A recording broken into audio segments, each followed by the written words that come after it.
దేవునికి స్తోత్రం. ప్రభుకి స్తుతులు చెల్లిస్తూ అందరికీ వందనాలు. ప్రభు పేరిట ప్రియులారా, లోకాసువార్త 19:27 ప్రభు యేసుక్రీస్తు వారు చెప్తున్నారు, నేను తమ్మును ఏలుటకు ఇష్టం లేని నా శత్రువులను ఇక్కడికి తీసుకుని వచ్చి నా ఎదుట సంహరించుడి అని చెప్పెను. ఇక్కడ యేసుప్రభు వారు ఎవరైతే యేసుప్రభు వారిని అంగీకరించట్లేదో, తన రక్షణగా ప్రభువుగా అంగీకరించడం లేదో, తమ జీవితంలో పరిపాలకుడిగా ఎవరైతే యేసుక్రీస్తు వారిని అంగీకరించట్లేదో అలాంటి వారు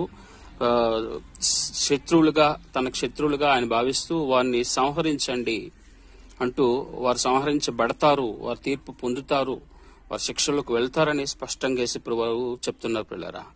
సో దేవుడు అనగా సృష్టికర్త మనల్ని ఏడే నాయకుడిగా యేసుప్రభు వారిని ప్రతి మానవుడు కలిగి ఉండాలి, లేకపోతే వారికి సంహరించబడతారు, వారు తీర్పు పొందుతారు. యేసుక్రీస్తే నా రక్షకుడు, నా పాలకుడు, నా నిజమైన దేవుడు, ఆయనని ప్రతి ఒక్క నమ్మితేనే మంచిది.